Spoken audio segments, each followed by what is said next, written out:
Good afternoon and welcome to our Child Care and Parent Services, part 3 of our webinar series. We are so glad that you were able to join us today. I am Elizabeth Casper. I'm the Deputy Commissioner for Federal Programs and I oversee the Child Care and Parent Services or CAPS program. Thank you for joining us today. We know how busy all of you are. And we appreciate you taking a little time out of your schedule to hear about some of the things that are happening and changing at DeKalb and with the CAPS program and with some other programs today as well.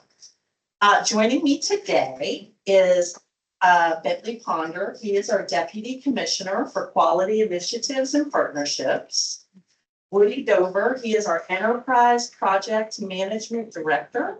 Denise Jensen, she's our Director of Quality Rated, and Ann Panzica, who's our CAPS Provider Relations, Education, and Outreach Manager. They are all going to be presenting today, and I'm just going to end up kicking us off, I think. So if you have questions as we are going through, please type them in the chat. We may answer them as we go. But please feel free to type them in the chat and we'll try to address as many as we can at the end of the presentation. And of course, this webinar, along with the other 2 and the FAQs, will be posted on our website. Okay, so in the previous webinars, we discussed policy and program changes for CAPS to attrition back to 50,000 children. Those included new eligibility requirements, changes to our CAPS emergency policy waivers, and new processes for updating tuition rates. Those policy and program changes are designed and being implemented to minimize impacts to children and families currently enrolled in CAPS. Today, we will discuss details of the changes to the CAPS payment rates, including tiered reimbursement made in accordance with Georgia's new CCDF state plan. And we're going to introduce you to the new workforce bonuses and other business supports. I will provide some context about CAPS and why some of the changes we've made, as well as the upcoming changes, are necessary. Bentley, Woody, and Denise will be talking about the increase to the state maximum reimbursement rates, or the CAPS rates, changes to tiered reimbursement, workforce supports, and new business supports. And then Ann is going to round us out, and she'll be walking you through some instructions for updating your rates into the Georgia CAPS system. Finally, we will answer some questions if we have a chance to do that at the end and share some next steps.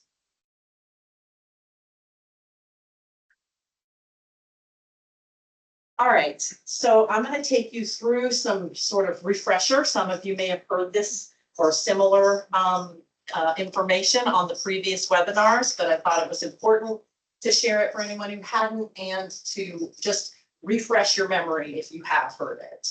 So CAPS is state and federally funded with federal funds through the Child Care Development Fund, or CCDF, and DeKalb is the lead agency. CCDF, along with those state funds, pays for CAPS as well as many of the other programs DeKalb administers and the functions DeKalb carries out. Using typical CCDF and state funding, CAPS is able to serve 50,000 children. As you also know, providers participating in CAPS are required to be quality rated, and they receive additional funds based on star level. Since 2021, DeKalb has supplemented CCDF funds with COVID-19 relief dollars that expire on September 29, 2024. The extra funding DeKalb received paid for the Access Initiative since May of 2021 and the CAPS expansion since November of 2021, as well as other initiatives like the Stable Grants. These relief dollars not only allowed CAPS to pay childcare providers their full published rate and to expand to serve over 72,000 children. Relief funds were also used to increase tiered reimbursement percentages. This additional funding must be exhausted by the end of September. This necessitates some changes to CAPS that include reducing back gradually from the current number of children being served to the previous service level of 50,000 children. Changing some eligibility requirements is the mechanism that we use to do that. This means changes to the emergency payment waivers and initiatives like access and increased tiered reimbursement coming to an end, as well as different rates being paid to providers. The reasons these changes need to occur are as follows. The additional funding DeKalb had is ending, as I just mentioned, at the end of September, and that it funded access and the increased tiered reimbursement. It also funded things like stable and other initiatives throughout the department, as well as the CAPS expansion, where we served over 72,000 children, and that was roughly a 40% increase from our typical service level. And then the second bucket, as you see on the slide, there are 3 buckets. The second bucket is about new CCDF rules. So the Office of Child Care administers the Child Care Development Fund. And very much for us, they are like licensing at DeKalb, CCS, or Child Care Services, is for you. So they have rules for administering Child Care Development Fund, and we have to follow those and submit a plan as to how we're going to do that on a regular cycle. Another reason that these changes need to occur is that agency issued new rules for us this spring that also have impacts on how CAPS pays child care providers and could have further impacts to the number of children CAPS can serve. We have applied for waivers on these rules to give us some time to figure out exactly how we will implement them, but we must make changes to prepare for implementing those new rules now. And as you know, we made changes in July to some of our eligibility requirements that start to get at some of these. And you'll be hearing more about these new rules later. Today, we're focused on some other things, but we will be sharing some information about those too in upcoming engagements. So the third bucket is that our new CCDF state plan that governs how we administer CAPS goes into effect October 1st. This will include new payment rates for CAPS and other new things we'll be talking about on today's. In summary, the changes in federal regulations, the end of relief funding, and the new CCDF state plan means that CAPS needs to make some policy changes. CAPS needs to reduce back to serving 50,000 children. CAPS will be paying new rates beginning with the service week that starts on September 30th, 2024. And my colleagues are about to tell you about how tier will be changing, as well as a new initiative for the workforce and other business supports. The changes we're making are in alignment with DeKalb's priorities to support families, providers, and the child care workforce. We recognize that these changes may not be easy for the child care community, for providers, or for families. We will do all we can to minimize the impact on all 3 groups. We will continue to communicate with you regularly and be transparent about the changes that we make and the reasons for those changes. So with that, I'm going to turn it over to Bentley Ponder to start talking about the real content that you tuned in for. All right, thanks, Elizabeth, and good afternoon, everybody. I'm Bentley Ponder, and I'm a deputy commissioner here at DeKalb. And myself, along with my colleagues Woody and Denise, we're going to be talking primarily about changes related to our CCDF plan. It's these are really unique times in a way, because the fact that we have the sunsetting of the pandemic relief activities coming at the exact same time that we are transitioning to a new CCDF plan means it's really hard to decouple the two. But I think if we were able, and I'm not saying that we are able, but if we were able, I think many of you will see that there's a lot of new investments that are happening here. And I think when you hear some of what Woody and Denise and I talk about today, you'll see that there's a lot here for providers, a lot of new supports for families. And then also you'll see some exciting things for the workforce. So, the pandemic relief funding, while we're sad to see it end, was always meant to just be one time. The changes we are discussing today are ongoing. So with that, let's look at the changes. So here, this slide basically says all the changes that Woody and Denise and I are going to talk about. Now, don't worry, we're going to go into more detail about each one, but we thought it was helpful for you to see it all on one slide. So the first one, that we are, for most types of care, full-time care, we will be increasing the CAPS rate. That is what some of us refer to as the base rate, or that state maximum reimbursement rate. We will be increasing that to the 60th percentile. Woody's going to talk in just a second. This is a humongous increase, probably the biggest increase that we've seen in terms of of this rate, and really what it represents one of the biggest investments we've seen through our subsidy program. Because we are increasing that CAPS rate to the 60th percentile, we are also making some changes to tiered reimbursement. And we will be transitioning those tiered reimbursement to what we're calling quality incentive payments. And these will be for our 2- and 3-star providers. And these providers will receive a quarterly payment of 5% respectively. And then we will talk about some new workforce support payments. I know many of you have been used to, bonuses when you've been rated, but these will be ongoing workforce support payments that we'll be able to offer to your staff annually.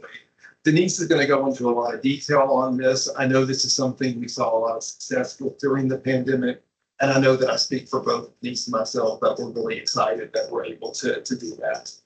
And then, we recognize that these are major changes, that there's going to be, a lot of communication needed, and we want to make sure we're offering you some support and resources as we navigate to the new CCDF plan. So we'll be talking about some new resources that we're offering through our Thriving Childcare Business Academy. The Business Academy, barely, if yet, a year old. I can't remember if we started it last August or last September. We have had a lot of success in offering different webinars, individual coaching, and small group sessions. And so we'll be adding in a whole track related to many of the changes here. So, this slide describes everything in that one kind of, in one big page, but we'll be going over each one in much more detail. All right, next slide. So before I turn it over to Woody, I want to talk a little bit about how we approach these changes. So, as we've talked about, we face some difficult choices of how to allocate fewer federal funds. And just to be clear, when I'm talking about federal funds now, I'm talking about the sunsetting of the pandemic relief funds. In terms of subsidy dollars, there is considerably more investment now, both at the federal level and at the state level in CAPS than there was in 2019. I think that's going to be an important point to remember as we go through that. But nevertheless, with reduced federal funding, we knew we needed to make some difficult decisions. And in doing those, we used the same priorities we used as we looked at distributing those federal relief funds. We wanted to make sure that we were meeting the needs of families, that we were considering families in our decision making, considering providers, and also considering the child care workforce. And so with that, if you think of those three priorities, I think that you'll see that all three are reflected in the new rates, our quarterly incentive payments, and the workforce payments. So with that, I'm going to turn it over to Woody. Many of you know Woody from our stable payments and other initiatives. He is one of our CCDF administrators, and in my mind, just one of the best in understanding CAPS and frankly, any data that we have. And he's been a big part of this process. So Woody, I'll turn it over to you, but also say if there's anything you want to mention about those priorities or anything before we jump in. Thanks so much, Billy. And I'm extremely grateful to be here to talk to everybody this afternoon.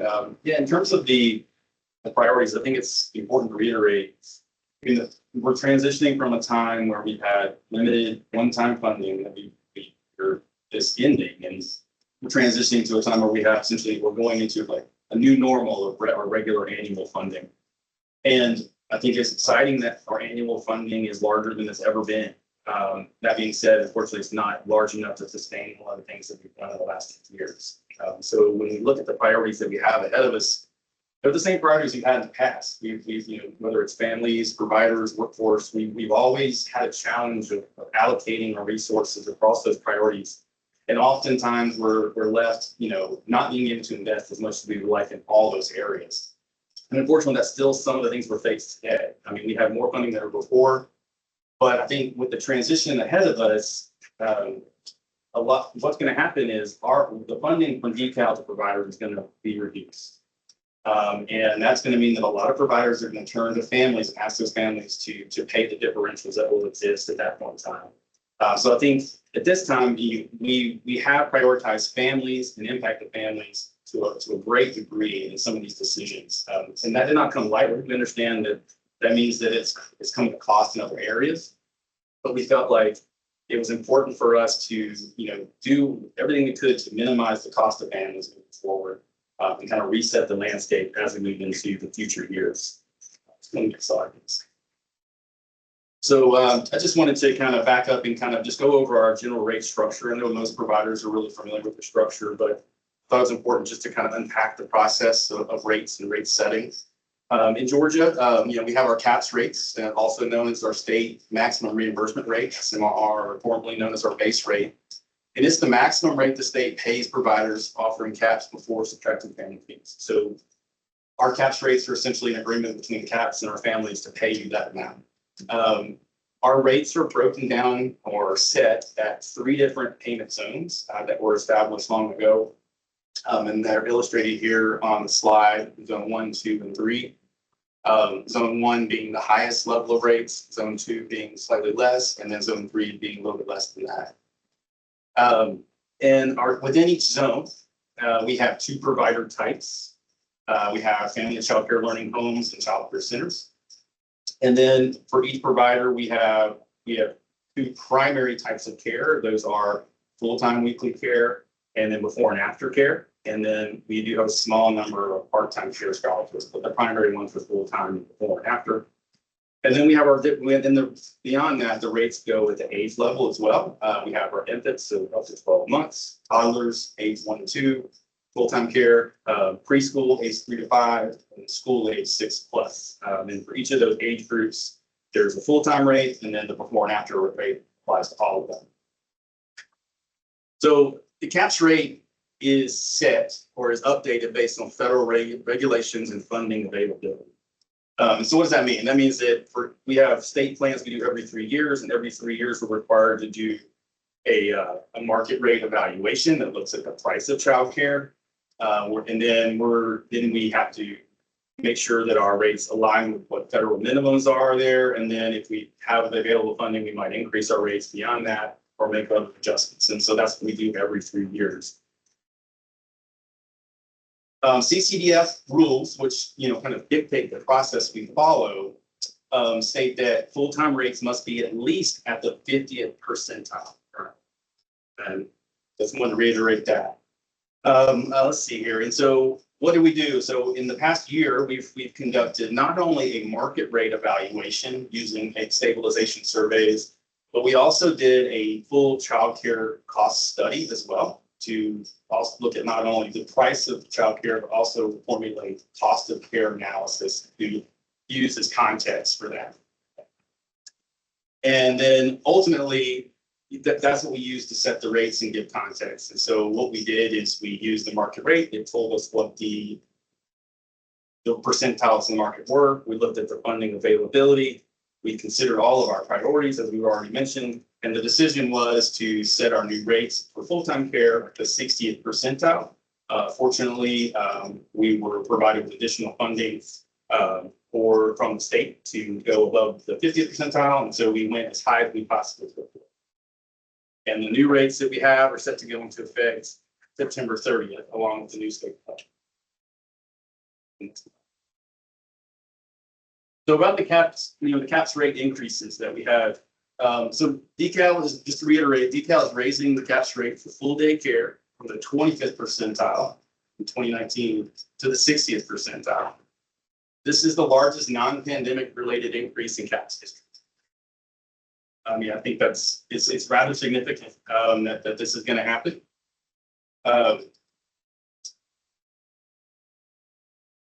This is the first time that we've ever really had the funding available to us to raise the rates to this amount. It also, you know, as you see, it's greater than the 50th percentile required by the Office of Child Care. But as I mentioned, we did get additional state funding, and we felt it was important to, you know, to go beyond the 50th and go to the 60th if that was feasible. And in doing so, you know, once again, the priority was, at least the highest priority that we had was to get those full day rates as high as possible to a sustainable level and try to limit the financial impact for families as much as possible as we go through this transition. At the same time, we still wanted to make sure we preserved enough funding for other priorities like quality rated funding, adding the workforce support payments as well. And so just to go overview, so not all of our rates are going to the 60th percentile, as we mentioned. So there's a little bit of variation. But as I mentioned, full-time care rates will increase to the 60th percentile. This will comply with our federal regulations and reduce the financial impact to families as much as we can. At the same time, our before and after school rates will only increase by 5%.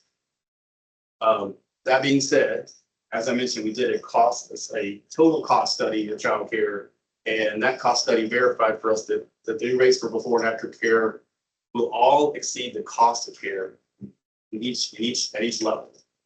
That being said, those that we know that a lot of time before and after school is something that takes place mostly in the time of school, but at the same time, for holidays and in the summer, many of the scholarships will transition over to a full-time rate. And so just want to make that clear, so that the 5% increase is really only during the typical before and after care periods of school year, and then the full-time rate associated with those children would be at the 60th percentile this year.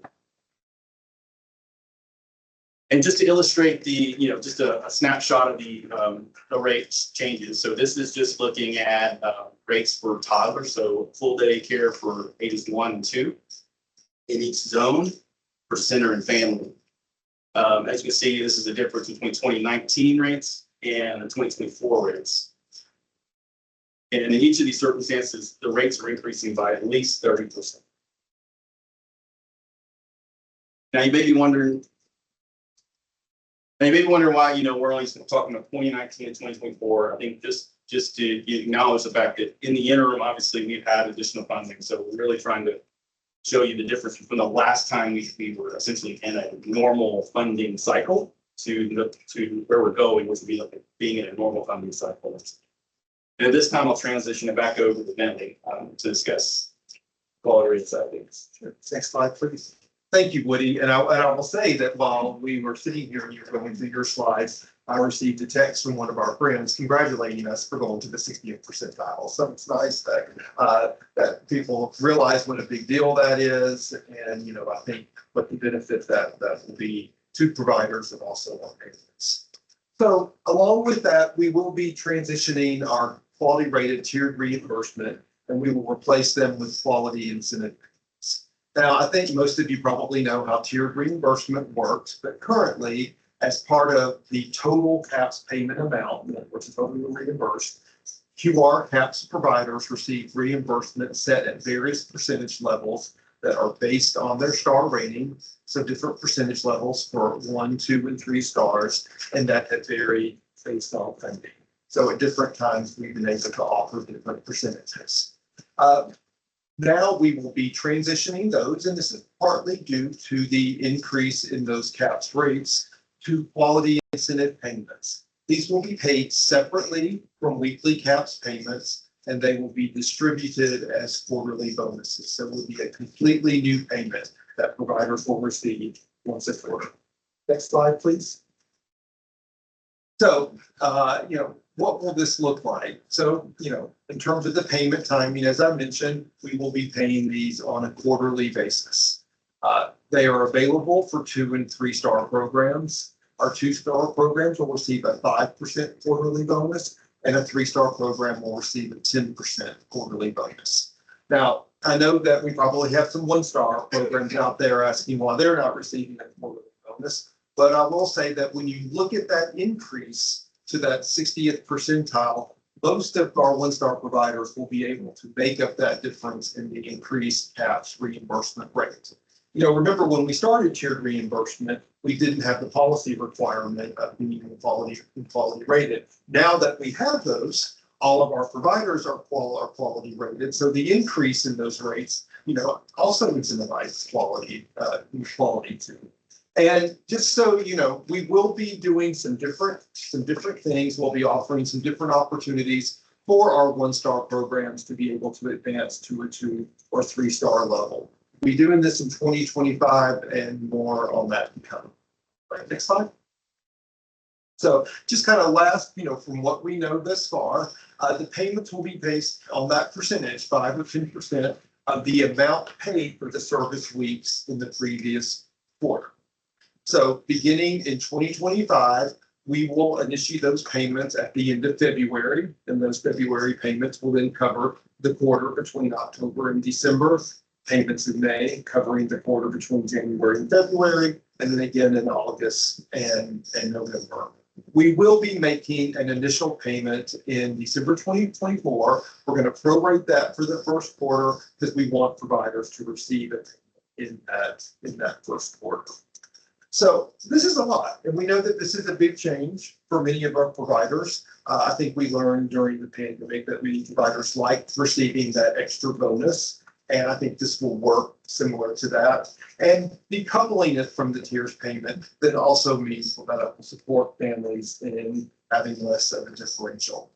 But we wanted to provide you some real world examples with this. So Woody has put together 5 different scenarios, different providers at different star levels. And this is real world data, examples of real world data. And so with that, Woody, I'm going to turn it back to you to go through these scenarios. Thanks so much, Bentley. Oh, I'm sorry. Yeah.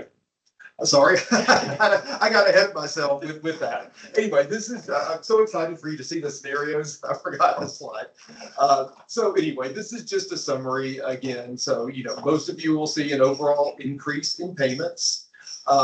You know, those of you that are 1-star will still see an increase because of us going to that 60th percentile. We will be supporting 1-star providers with more resources to help you become 2 or 3 stars in 2025. And then we just wanted to say too that this is a 98 million increase in CAHPS rates and the incentive bonuses. And then we'll also be talking about workforce payments in just a few minutes. This represents the largest single increase, non-pandemic, a 34% increase in CAHPS funding.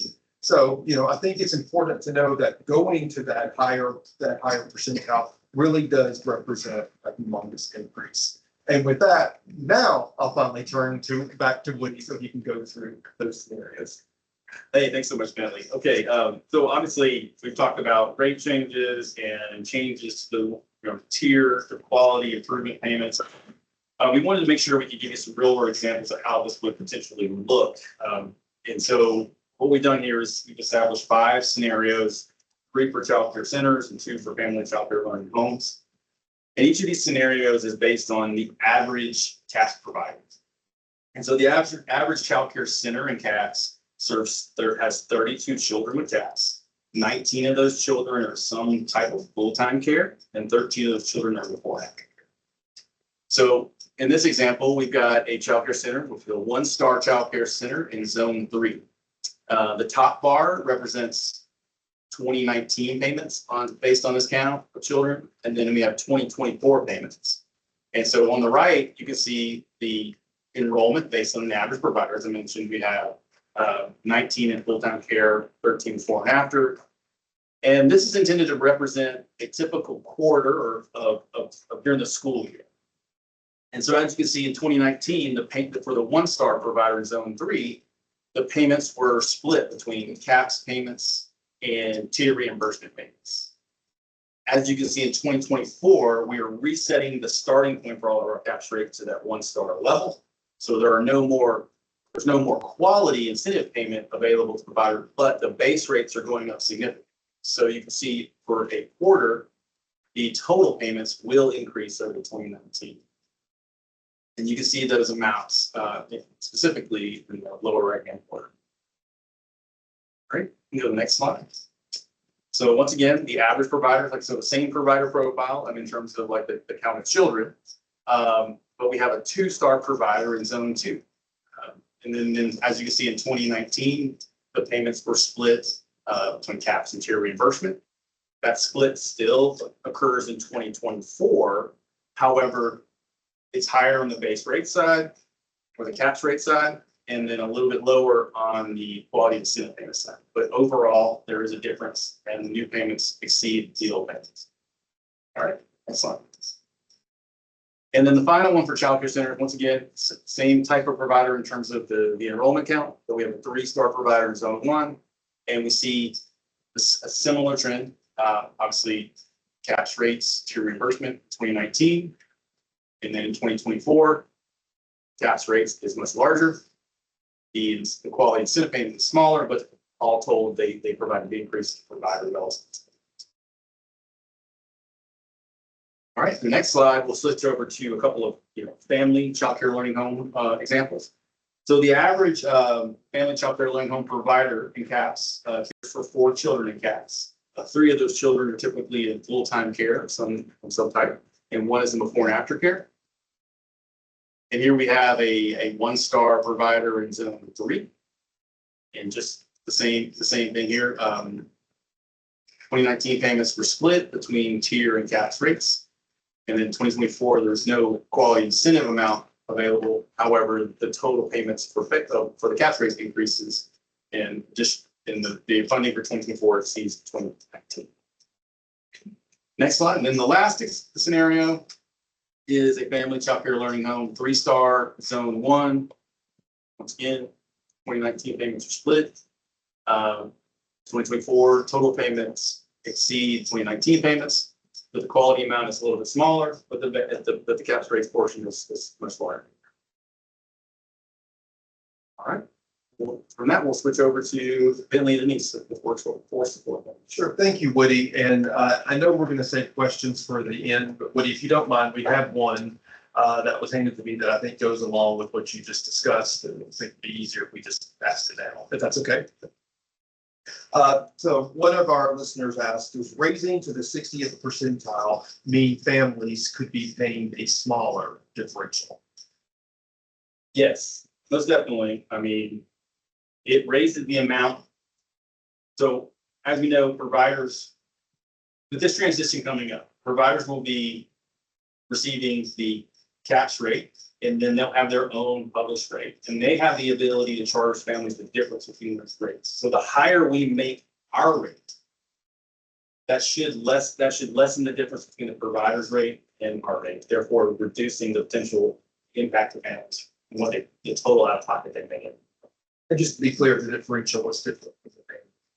That's correct. Yeah, the family's fee is based on their CAPS eligibility and is a maximum 7% of income, and is a portion of the CAPS rate or the SMRR rate. The differential is what is the difference between the provider's rate and SMRR. Perfect. Thanks for doing that. I'm sorry to break the schedule a bit. So now we're going to shift a little bit and talk about our new workforce support payments. I'm going to turn it over to my friend and colleague, Denise Jensen. I know many of you know Denise. You may not know that she is sharing a birthday tomorrow. So I'm sure she would love those of you that know her to flood her inbox with happy birthday wishes. But Denise has been, as I know many of you know, she's been here a long time. I've worked with her for many years. She was the director of quality rated before there was quality rated, essentially. And I know Denise and I are both really excited about this. So Denise, I'll turn it over to you. Thanks, Emily. Not say just how long I've been here or quite what number of birthdays it is, but yeah, thank you. So I'm really excited to be here today to announce the new workforce payments that are associated with quality rating. And as Bentley had mentioned earlier, historically, all of the workforce bonuses that we have been able to make within our program were always tied to the rating. So the year that you received your star rating, there was some benefit around bonuses for the staff as that rating was achieved. So I'm really, really happy to share that for the first time ever, we're actually able to invest annually and ongoing in our educators. And so as you can see here, the annual workforce support payments will be a $500 payment to eligible providers who are working at quality rated programs with either a 1, 2, or a 3-star rating level. And hopefully we hope that this annual investment will help to increase retention, and it's a way for us to support and show appreciation to all of the hardworking staff that we know are really the ones that are making the difference in the lives of our children. They're there day in, day out, doing all of the hard work that is required. And so really the good news about these payments is everything that you've been hearing in these last 3 webinars has really been specific to a provider participating in CAPS. So when we talk about the CAPS rates, that's just for CAPS providers. With this new workforce support payment, the good news is that all quality rated programs, not just those participating in CAPS, are eligible for their staff to receive these support payments. So every rated program will be eligible regardless of their setting. So that means all of those rated family childcare learning homes, childcare learning centres, and the standalone school age programs. All of your staff within those programs that are eligible will be able to receive these payments. And the payments will begin in 2025. And the $500 payment annually for each eligible individual will be based on their designation of their role at the program as shown in the Georgia PBS. So you can see here on the screen those roles that staff could be working in within your program. That would include the centre directors and assistant directors, the family childcare learning home administrators and their aides or assistants, along with the lead and assistant teachers from our centre classrooms and our classroom floaters who are crucial to the high quality and the running of your programs will each be eligible for this $500 annual bonus. And at the time of the award, the program, the individual will need to be working at a star rated program. And because the goal is to help retain and then recognise the importance of staff continuity, each individual will only be able to receive the bonus 1 time annually. So we really want to stress the need for retention of high quality staff in your programs. And so if a teacher chooses to move between programs during a school year, they're only actually eligible for that bonus 1 time a year. So that might have been a question that people thought it might encourage people to move around because they would get more bonuses. That is not actually the case. So we want to encourage those high quality teachers to stay in their programs, work towards continuing the high levels of quality and continuity of care for children. So that bonus is only available 1 time annually to each staff member.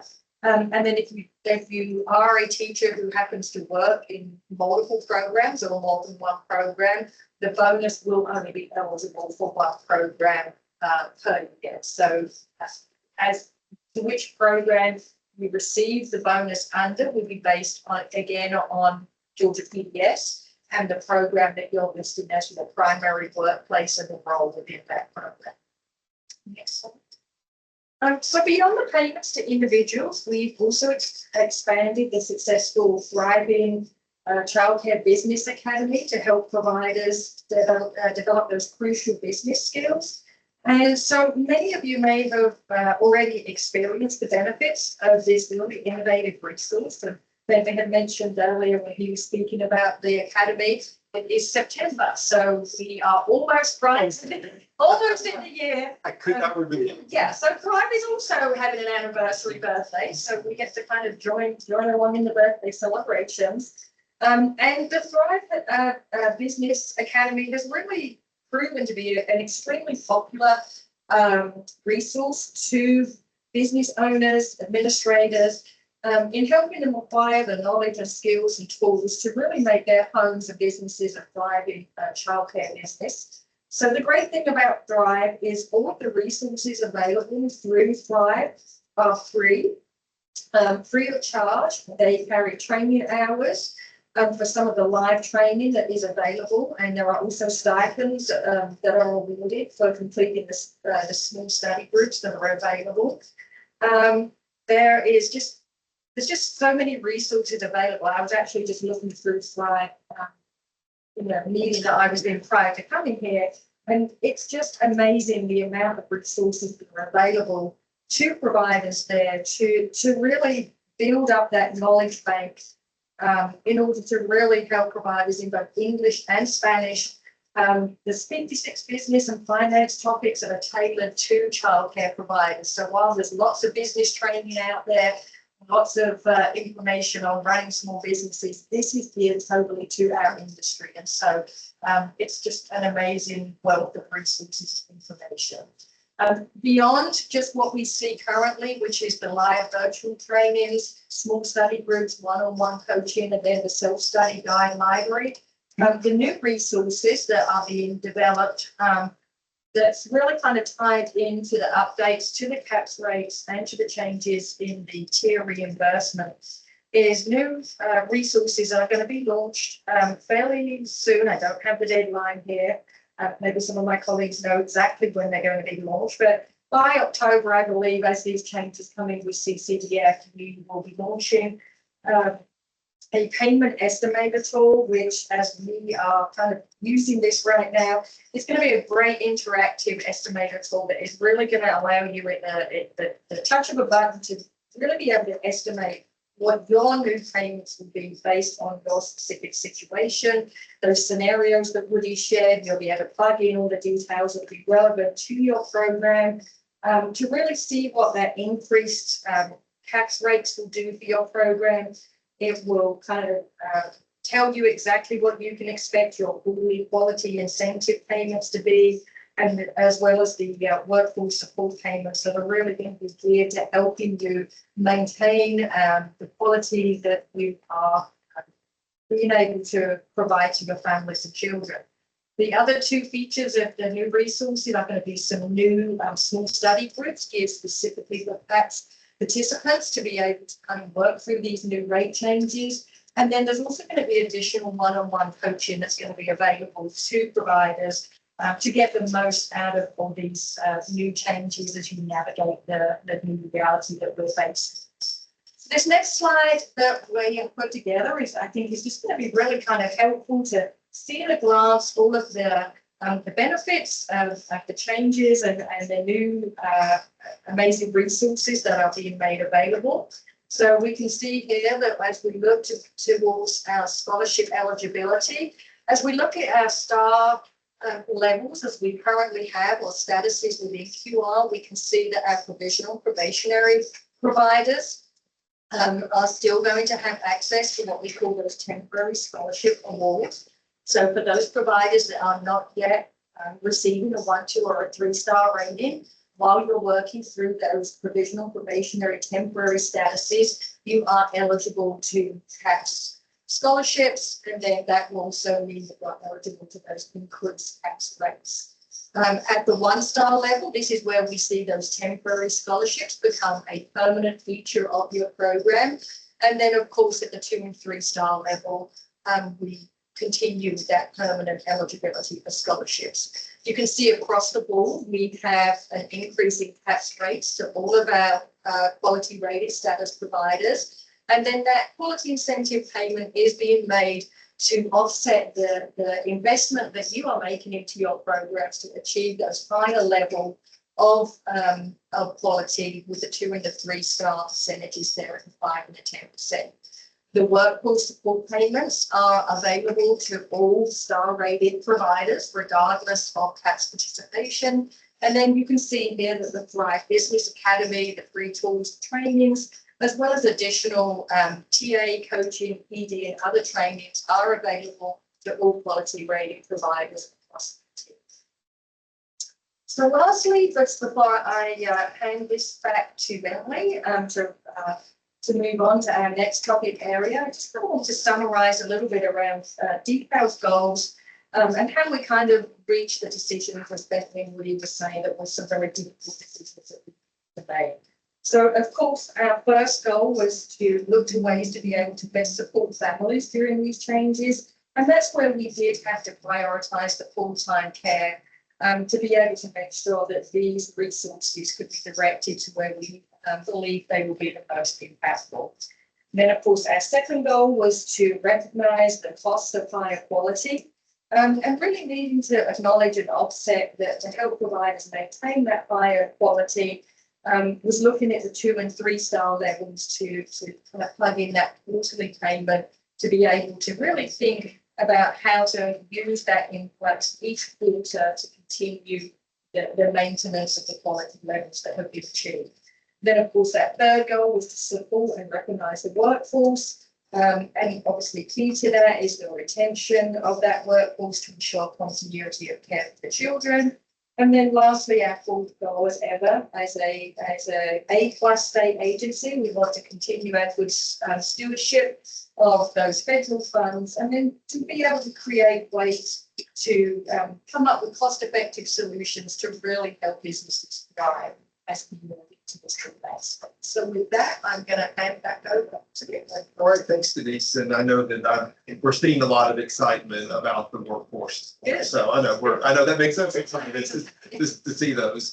Before I turn it over to Ann, just 2 quick things. So we do want to hear from you. We do know that these are some big changes, and we know that a lot of you have questions. So you'll see there's a QR code.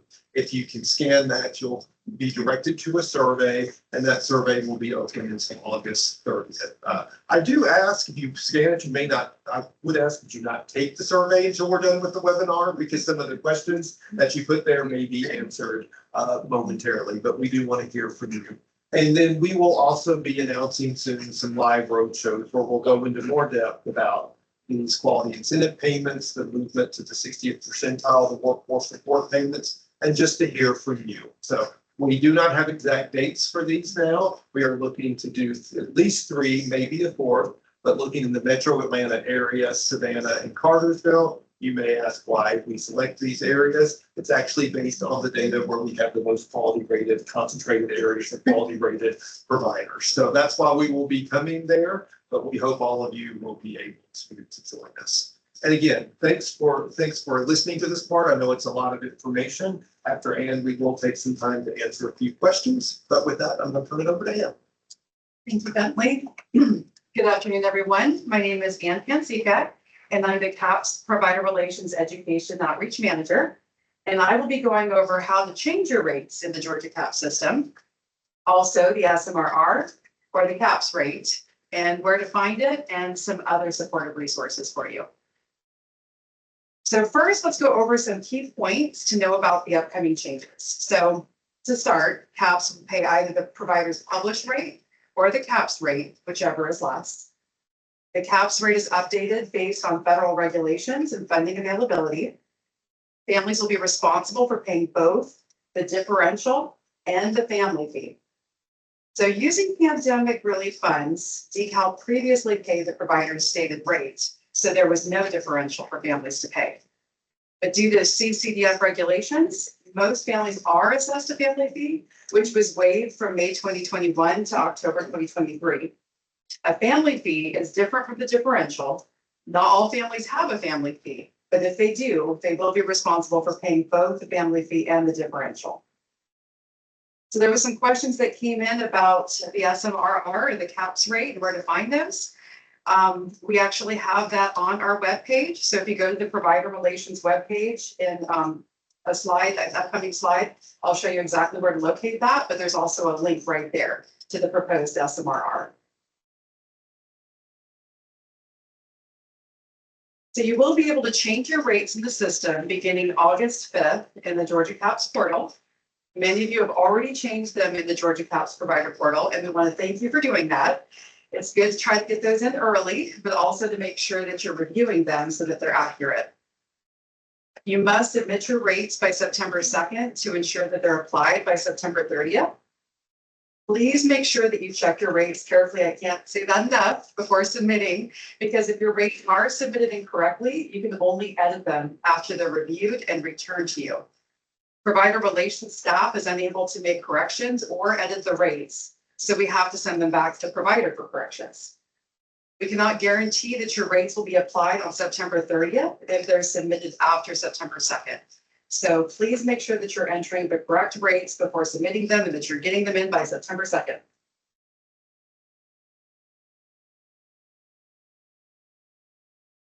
So here is an example of the provider relations webpage.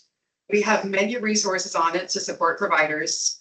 We have our first 2 webinars posted there under important updates. So there was a question that came in about that, and we have both of those webinars there, and we will have this one there as well.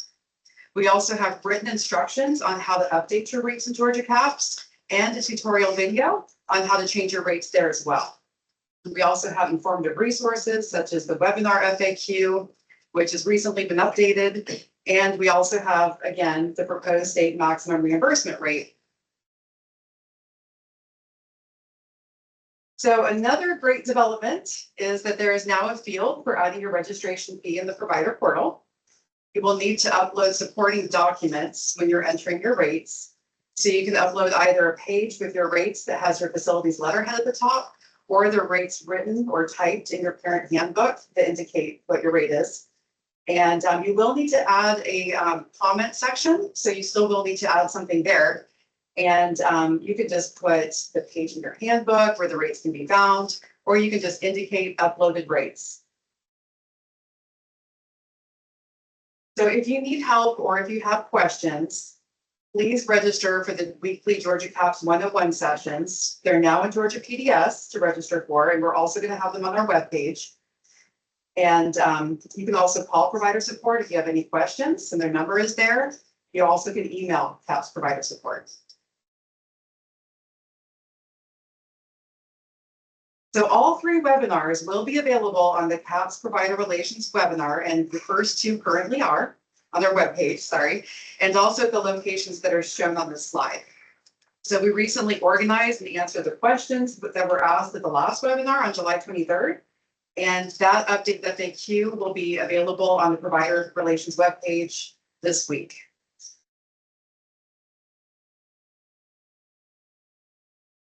Okay, so with the upcoming changes, we want to make sure that you're informed. We will be notifying our providers via emailed letters. So please check your email to stay up to date.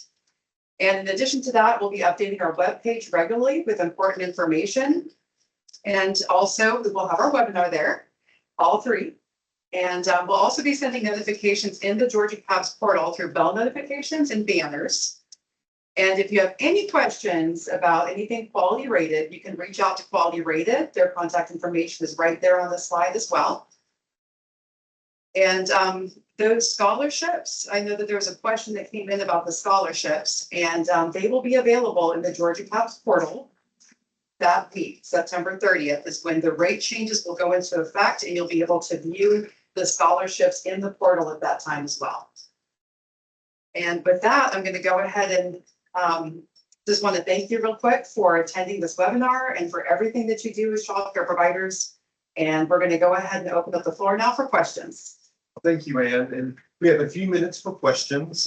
We have lots of questions, so I'm going to do my best to organize and get through as many of these as we can. One of the questions that keeps coming up, we'll have lots of questions about it, is about whether or not the new rates are final. I would say technically the rates are not final until they are state plans approved by the Office of Child Care.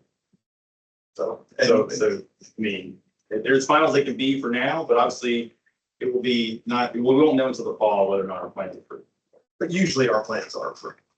Correct. Yes, it's not, yes. I mean, and it has been submitted. Yeah, the plan has been submitted. It's just waiting to be approved. Woody, we also have a question, and I may try to take a quick stab at this and see if I can get it right. But when you were going through the different scenarios, there were several questions about why we were comparing 2024 data to 2019 data rather than recent years. And I would just answer this, that those are the most comparable years, that when you look beyond 2019 to the present, there's a lot of pandemic relief funding in those rates. That was one-time funding. And so by comparing 2019 to 24, we are comparing true CCDF funding to true CCDF funding.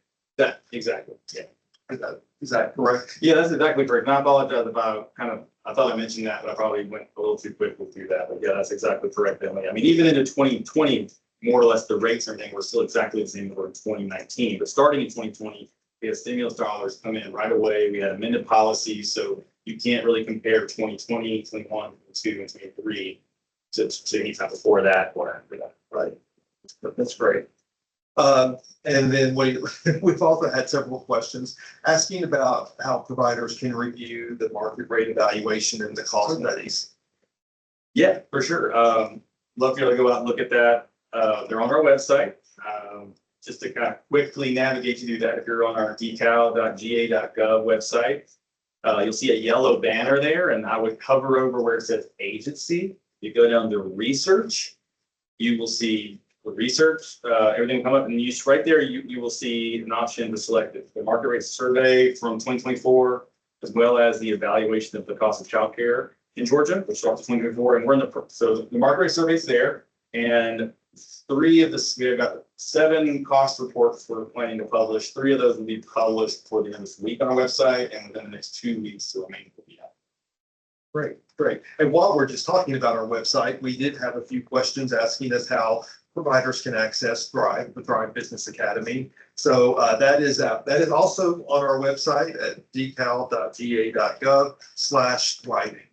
And again, there's probably, if you just go to our website, there'll be multiple places to click to it, but that is certainly something that I was really glad to see that question.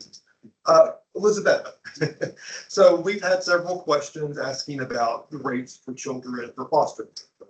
So will we still be paying 100% of the provider's rate? Yes, so the policies around paying 100% for both foster children and children with disabilities have not changed. So I can understand the question since we're doing a whole bunch around changing rates, but those policies have not changed. We will still pay 100% for those 2 priorities. And this is a technical question, so I'm going to read it I'm going to read it directly. Does the end of access have to be billed the same way as when COVID billing ended back in June? What a great question. So we just sent out a letter yesterday that hopefully all of you received that talks about this exactly, but just to reiterate, so when COVID billing ended in June, we asked that you bill all of your service weeks through the cutoff date by a certain date. In this case, you can bill it the way you normally do under normal CAPS policy. So any service week that is billed, that occurs prior to that September 30th service week when things change, can be billed up to 60 days later, and you would receive your full published rate plus the old tiered reimbursement or the current one that you're receiving. And any service week that occurs after September 30th and after, beginning with that one, will be including the new rates, and the tiered reimbursement will no longer be on the scholarship or on the payment that you're typically seeing. So, and you have 60 days, your normal 60-day policy on getting that billing again. There is no special deadline. All right, thank you. And just to acknowledge to everyone, we are at 1:30 and the webinar was scheduled for an hour. I think we can get through a few more questions in the next 5 minutes or so. So we're gonna hang around and continue to answer questions, but just wanted to acknowledge that. Elizabeth and Ann, I know that you both mentioned this, Ann, just a few minutes ago, but just so providers, we got a question. When can they start implementing the rate change in their CAPS portal? So they can do that now, all the way till September 2nd, actually even after September 2nd, just to make sure that that rate's applied for the week of September 30th. Highly recommend to get it in by September 2nd, but you can start right now. And again, the instructions are on the webpage. So, if you need any help or anything like that, check there first, or, contact us. And someone asked if they can upload a CAPS vendor quote sheet for the updated provider rates. So it needs to be on letterhead for the rates. I'm assuming that this is the submission. So please make sure that the rates are on letterhead or in the provider handbook. I'm not sure about the vendor quote. I'm not sure if it would meet that criteria. Great.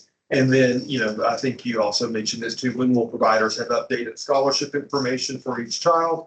That's at the end of September 30th, right? That's Maybe correct. September 30th. Yes.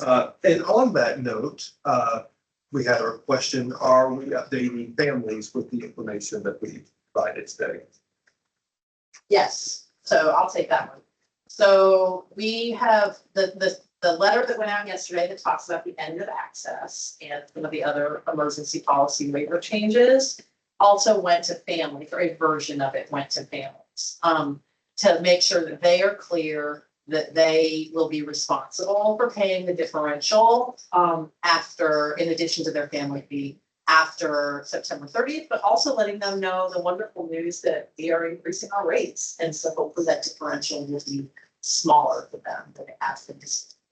And we did have a question about CAPS eligibility changing for families, and I would just direct them to the earlier webinars, correct? Where we have that information. in the Yes. FAQs. Yes, and then of course, as we mentioned, anything that changes in the future, we will make sure to communicate with you and let you know all the reasons for. Woody, we've had a couple questions about the zones. So one provider asked, how do you know what zone you're in? And then we also had, just some general questions about why we have 3 payment zones and why not one zone or one rate for the whole state. Sure. So you can find out your zone actually on caps.decal.ga.gov. If you go to policies and procedures, scroll down a little bit, hit the plus sign near appendices, and you can see the CAPS payment rates. On the CAPS payment rate sheet, you'll see each county is assigned to a particular zone. So good question about the 3 different zones. We're not required to have any set number of zones. But initially when CAPS zones were created, the reason for that is because when all prices were collected and analyzed, when they were looked at the median or the 50th percentile, there were you would find significant differences in the childcare pricing from one county to the next. So the zones were intended to establish commonality between different areas of the state in order to set rates. Unfortunately, as a state, we can't meet every provider where they are because all providers operate in their own unique way and have lots and lots of differences. Unfortunately, we can't have an unlimited number of rates out there. So we have to kind of collect and set kind of benchmarks for providers in ways that get to the most number of providers. So that's kind of the methodology that was applied. And so that's what we work with. And we continue to review, every time we do market and rate analysis, we continue to review the information county to county. And in the future, if it's possible to adjust those assignments and zones, that's something we can definitely look at. But at the same time, it may not always come out to the benefit of every provider when that happens. All right, thank you. Denise, we're getting a lot of questions about the quarterly quality incentive payment and whether or not that, basically, does this replace tiered reimbursement, the tiered reimbursement that they're seeing now? Yes. Yes. Yes, so the quarterly incentive payments are based on the 5% for the 2-star and the 10% for the 3-star. Even though they're kind of being decoupled from what was previously tiered reimbursement, and they are going to be QR payments now. The payment is still based on the number of scholarships that you have been billing for in the previous quarter. That's how you get the 5% and the 10%. So looking at the billing that you have completed the previous quarter, looking at your star rating level, the 5% or the 10%, will then be based on what that quarterly billing payment was that you received from CAPS. And then we would just be kind of making that calculation to determine then what your quarterly payment will be for quality ratings. And then we had a question about provisional and probationary programs receiving the workforce. So unfortunately, the workforce payments are made to star rated providers. So this is a really great incentive to continue working through those kind of provisional probationary statuses in order to achieve at least that 1, 2, or 3-star rating to then make your staff eligible for that bonus, which is basically recognizing the work that has gone in to achieve those higher levels of quality. All right, thank you. And Denise, we are getting a lot of questions on the workforce support payments. I feel comfortable in saying that this is probably the newest of the initiatives that we had there. So we are still working on direct policies and exactly how that will work. We will have more information. They won't start until 2025. Yeah. So we are working on that. We will talk more about those at the road shows. And so I don't want people to think that I'm ignoring the questions, just know that we are still figuring out some of those answers, and we'll let you know as soon as possible. So with that, I'm going to ask Tyler to go back to, and we'll close on the slide that has the survey link. Okay. Yes, there we go. So there's the survey link. Again, it will be available until August 30th. We do want to hear from you, and we will send you more information about the road shows. And with that, I thank everybody for being here. It's kind of feverish in here, everybody writing questions and notes. And we appreciate everybody for attending these webinar series. And I'll just say more information to come. Thank you. Have a good afternoon.